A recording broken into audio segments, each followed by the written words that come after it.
주천의 주식시황 시간입니다. 안녕하세요, 주천입니다.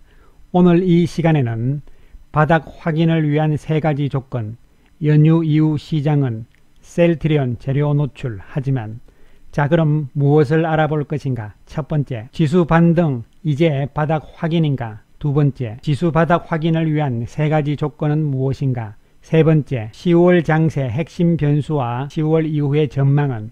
네 번째, 셀트리온 합병 재료가 소멸됐지만 그러나 오늘 시장 예상대로 강한 반등 양상이 연출이 되었습니다. 코스피 1.29%, 코스닥은 3.4% 강한 반등세가 연출이 되었습니다. 상승 종목이 압도적으로 많은 모습을 보여주는 시장 상황. 물론 셀트리온은 조금 빠지긴 했습니다만은. 자, 오늘 수급 상황을 먼저 살펴보기로 하겠습니다. 눈에 들어오는 것은 예상을 했던 대로 기관 투자가들이 매수 우위를 보이죠. 코스닥 시장과 거래소 시장, 양시장 모두 기관들이 매수 우위를 보입니다. 외국인들 많이 팔지 않은 모습이죠. 622억 정도 매도 우위.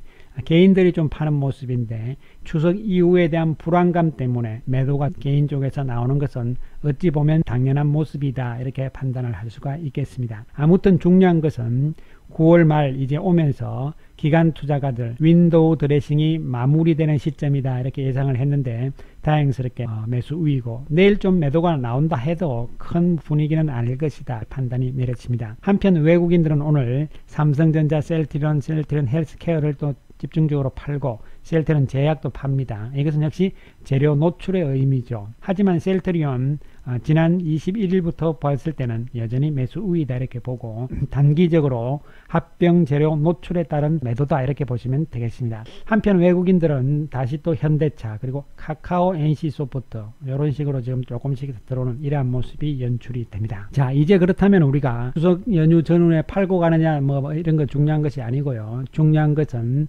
앞으로 이제 연휴 이후에 10월 장세, 11월 장세, 12월 장세가 어떻게 될 것인가에 대한 생각을 지금부터 조금 준비를 할 상황이다, 이렇게 말씀을 드립니다. 뭐 12월까지는 모르겠습니다만 어쨌든 짧게 봤을 때는 연휴 이후 10월 장세를 우리가 볼 필요성이 있습니다. 자, 현재 위치는 요 국면이죠. 요 국면이고 그동안 우리가 과정을 보면 올 초부터 위기 국면이 왔고 이에 따라서 주가는 폭락을 했습니다. 그런 다음에 유동성 장세의 힘으로 인해서 주가가 올라오면서 2458포인트까지 나온 다음에 그 이후로 지금 계속적인 조정 과정이 진행이 되고 있는 상황이 되겠습니다. 이 조정 과정 불안하는 상황들이 계속적으로 나오고 있습니다.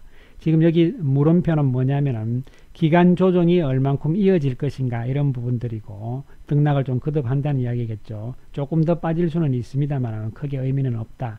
이 차트는 이제 전일자까지니까요. 네. 기간 조정이 어느 정도 이어질 것인가, 물론 연휴 이후에 조금 더 이어질 수도 있습니다. 한 일주일 정도는. 왜? 미국 시장 상황에 따라서 우리가 판단을 해야 되는 부분들이니까요. 이제 이 과정들이 지나고 나서 본격적인 실적 장세로 넘어가는 중간 조정 과정인데요. 넘어갈 수 있을 것인가, 그렇지 않으면 하락 장세로 완전히 쳐져버리는 상황이 나올 것인가, 이런 부분들을 지금부터 우리가 한번 판단을 해볼 필요성이 있습니다. 세 가지 관점에서 중요하게 봐야 되는 부분이죠. 첫 번째는 바로 미국 시장이죠. 전일 방송에서도 미국 시장에 대해서 좀 언급을 드린 바가 있습니다. 지금 미국의 문제는 유동성에 대한 우려감이죠. 더 이상 연준이 돈을 풀지 않고 있는 상황이 전개가 되고 있고 이에 따라서 연준의 자산이 지금 늘어나지 않고 있는 상황이거든요. 연준의 자산이 늘어나야 된다는 이야기는 무슨 이야기냐면은 그만큼 유동성을 푼다는 이야기죠. 어떻게 해서? 자산을 매입을 하는 거죠. 금융기관들 쪽에서 매입을 해서 돈을 주는 것이니까. 그러면 당연히 연준은 자산이 늘어나야지 되는 것이죠. 그런데 그런 행위를 안 하고 있다는 것이죠. 이에 따라서 주가가 빠지는 이러한 상황이 연출이 되었습니다. 결국은 유동성이 지금 늘어나지 않고 있다는 것이 가장 중요한 미국의 변수가 되는 것이고, 두 번째로는 바로 생각만큼 미국의 경기가 좋지 않다는 것이죠. 경제 스프라이즈 지수는 실제로 나타난 경제 지표에서 예상했던 경제 지표를 빼는 겁니다. 마이너스입니다. 그러니까 차이를 이야기하는 것이죠. 실제적으로 예상했던 것보다 실제 경제 지표가 좋게 나오면 이 숫자가 커지는 것이니까 숫자가 작아지고 있다. 이것은 예상했던 것보다 실제로 경제 지표가 나쁘게 나오고 있다, 이런 뜻이 되는 것이죠. 이에 따라서 역시 경기가 지금 생각만큼 안 좋다는 것이 미국이 지금 빠진 이유였고, 세 번째는 대선에 대한 불확실성이죠. 이런 부분들 세 가지인데 이에 따라서 결론적으로 미국 시장이 부양책이 논의가 되고 있는 이 부분이 해결이 돼야 되는 것이고, 그 다음에 대선 문제 이렇게 되는데, 결론은 그렇지만 주가가 워낙 많이 빠져 있는 상황이기 때문에 여기서 바로 올라가는 것은 아니겠지만 조정을 좀 거치고, 또한 한 단계 더 내려올 수도 있습니다. 이 라인선까지는. 그러나 초기의 급락 분위기와는 좀 다를 것이다, 이런 쪽으로 해석을 하실 필요성이 있다, 이렇게 보입니다. 그런데 우리 시장은 미국 시장과 다르다는 측면이죠. 유동성 측면에서는 큰 문제가 없는 것이고, 실적 측면에서도 생각만큼의 어떤 나쁘지 않다는 측면, 그 다음에 뭐 대선이라든가 이런 특별한 변수는 없는 상황이다. 따라서 그렇다면 우리 시장 쪽의 문제는 무엇이냐, 이런 부분을 봐야 되는 것인데요. 핵심은 뭐냐면은 바로 수급적인 문제라고 볼 수가 있겠습니다. 가장 큰 문제였던 기관 투자가들의 매도가 이제 9월 말로 오면서 윈도우 드레싱이 끝나는 단계가 되면서 기관 투자가들의 수급은 이제는 괜찮다. 물론 조금씩 팔겠지만, 왜? 돈이 지금 없는 상황이기 때문에 크게 매수로 강하게 나오기는 힘든 상황이죠. 그렇다 해서 급하게 파는 9월달 같은 그런 기관들의 매도는 이제는 좀 진정될 것이라는 측면이 핵심이 되는 것이죠. 두 번째로 이제 수급 측면은 외국인들은 뭐 항상 그러니까 변함이 없으니까 논할 필요가 없는 것이고요. 우리 개인 투자자들의 수급 구조가 되는 것이죠. 아주 중요한 이야기인데요. 지금 요 그림은 신용에 대한 부분들인데, 시가총액과 신용 요 부분들을 이제 비율을 낸 것이죠. 시가총액에 대해서 신용잔고가 얼만큼 많은가, 이런 부분이 되는 것이거든요. 이 회색선은 왼쪽으로 보시면 되죠. 회색선은 코스피니까요. 많지 않아요. 시가총액에 비해서 약 0.5% 정도가 신용융자 잔고다, 이렇게 보시면 되는 것이고, 그 다음에 코스닥 쪽은 좀 많죠. 왜냐하면 2.78%가 되니까 코스닥 시가총액 전체 금액에 비해서. 그렇기 때문에 양시장이 모두 과거에 비해서는 최고로 높은 수치에 와 있는 것은 분명합니다. 지금 이 신용 물량들이 만약에 한꺼번에 좀 쏟아지는 상황들이 나오게 되면은 의외로 이제 개인 매도가 많아지면서 수급이 다시 또 붕괴될 수 있는 이러한 상황이 연출이 될 수 있다는 부분이죠. 그리고 가장 중요한 부분들이, 개인들 수급에 있어서 중요한 부분들이 지금 주식 차익 양도세 과세 대상 대주주 기준입니다. 짧게 말씀을 드리면 대주주 양도세 과세 부분이죠. 이거 지금 이제 연말까지 3억이 넘으면은 무조건 대주주로 편입이 돼서 세금을 내야 된다, 이런 이야기거든요.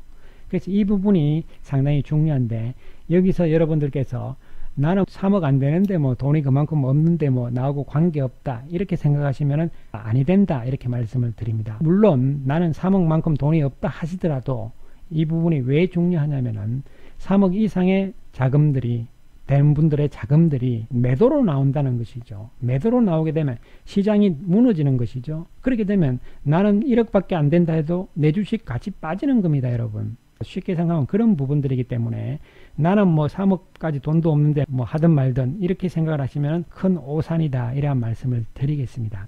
그래서 지금 청와대 국민청원이 20만 명이 돼야지 이제 저게 되잖아요. 현재 한 11만 5천 명이 됩니다. 근데 마감일이 언제냐 하면은 바로 10월 2일까지밖에 안 돼요. 며칠 안 남은 상태죠. 3억이 넘는 분들만 이것을 동의를 한다, 이런 개념이 아니고, 그렇지 않으신 분들도 나도 피해를 본다는 것이죠. 왜? 3억 넘는 분들의 물량이 매도 터지게 되니까 이 부분들을 염두에 두시면서 생각을 하셔야 되고, 또한 이것은 말이 안 되는 것이 과거에 비해서 주식시장의 시가총액이 도대체 얼마가 되는데 3억이라는 게 지금 대주주다. 3억이 대주주다는 말은 좀 너무하다. 말이 좀 안 된다. 즉 현실성이 너무 없다는 측면이죠.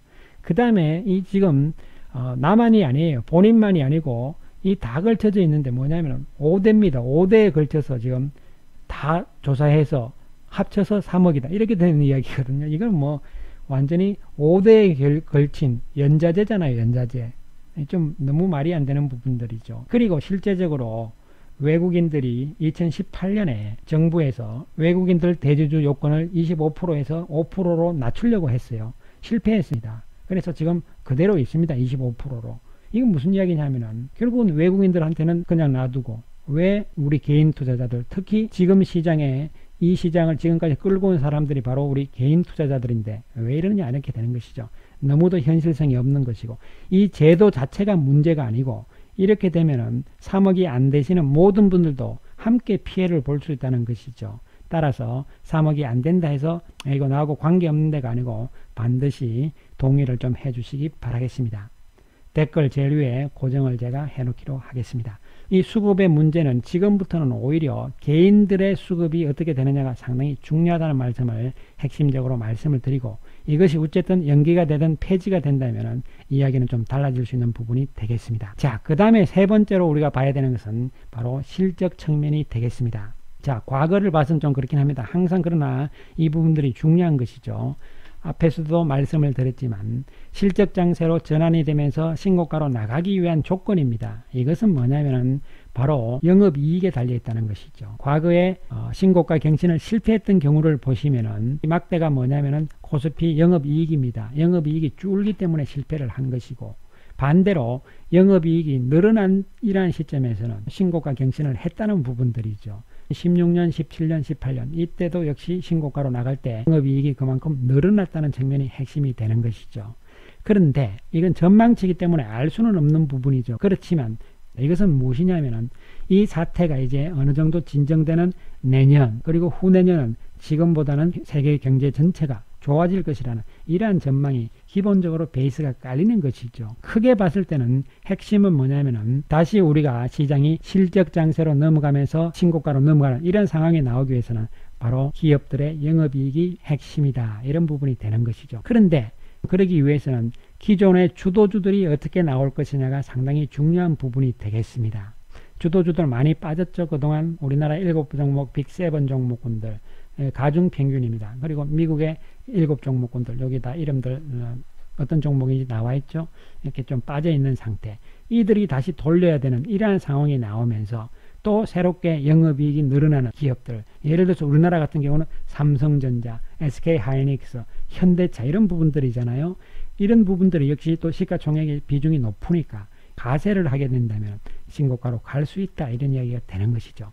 자, 그렇기 위해서 우리가 종목을 좀 살펴보기로 하겠는데, 물론 우리가 짧게 보겠습니다. 10월달, 11월달만 짧게 보는 측면에서 봤을 때 뭐냐면은 영업이익이 늘어나야 된다는 것이죠. 그러기 위해서는 매출이 증가를 해야 됩니다. 매출이 증가를 하고 영업이익률이 늘어나야 되겠죠. 그러면 영업이익이 많아지는 거잖아요. 무슨 말씀인지 아시겠죠? 그죠? 매출이 늘어나고 영업이익률이 높으면 영업이익이 늘어난다는 뜻이 되는 것이죠.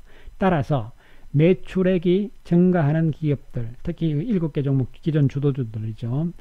이건 반기입니다. 반기 1월부터 6월까지죠. 그리고 이것은 H2는 7월부터 연말까지 해서 하반기. 그래서 매출액 증가율을 봤을 때 셀트론이 가장 높습니다. 그 다음에 카카오, NC소프트 이렇게 되는 부분들이죠. 그리고 영업이익률을 봤을 때 가장 높은 것이 셀트리온이죠. 그 다음에 NC소프트 이렇게 되는 것이죠. 따라서 이와 같이 영업이익이 핵심의 맥락으로 접근이 된다면 7개 종목 빅7 가운데 뛰어난 것은 바로 셀트리온이 되는 것이죠. 여러분, 따라서 지금 당장은 좀 답답하더라도 이런 부분들을 잘 판단을 하시기 바라겠습니다. 결론적으로 말씀을 드리면 10월 장세의 핵심은 미국 시장, 그 다음에 수급 측면, 기업들의 실적 이런 부분들이 어우러지면서 만약에 삼성전자와 하이닉스 그리고 또 현대차 부분들이 영업이익이 계속적으로 증가하는 추세가 나오면서 주가가 움직인다면 지수 역할이 크니까요. 지수는 충분히 연말까지 가능성이 있다는 측면이죠. 그런데 그렇지 못한다면 결국은 다시 기존 주도주 중심으로 압축이 될 수밖에 없다는 것이죠. 이들이 영업이익 측면에서는 가장 뛰어나기 때문이라는 것이죠. 그 다음에 또 한 가지 조건은 수급적인 측면에서 기관들의 매도는 잦아진 상태, 이제 개인들의 매도 공세가 상당히 심각한 상태, 신용 부분이라든가 신용이 털리는 과정들, 그 다음에 대주주 양도세 문제 때문에 나오는 매물들, 이런 부분들의 수급적인 측면, 이런 부분들을 잘 고려를 해보면서 우리가 향후 상황들을 봐야 된다, 이런 것이 핵심이 되겠습니다. 자, 셀트리온은 오늘도 좀 아쉬운 모습을 보여주었습니다. 그러나 전일 좀 올랐기 때문에 그런 상황이기 때문에 큰 의미는 없다, 이렇게 보이고, 결국은 재료 노출입니다. 그리고 합병 재료는 아직도 시간이 많이 남아있는 상태죠. 어제도 말씀드렸듯이 핵심은 큰 그림을 그려야 되고 실적과 영업이익률, 영업이익 이런 부분들을 염두에 두시면서 힘든 상황이긴 하지만 이제 최악의 국면은 지나갔다는 측면을 염두에 두시면서 우리는 보유의 전략으로 나아가 주시기 바라겠습니다. 감사합니다.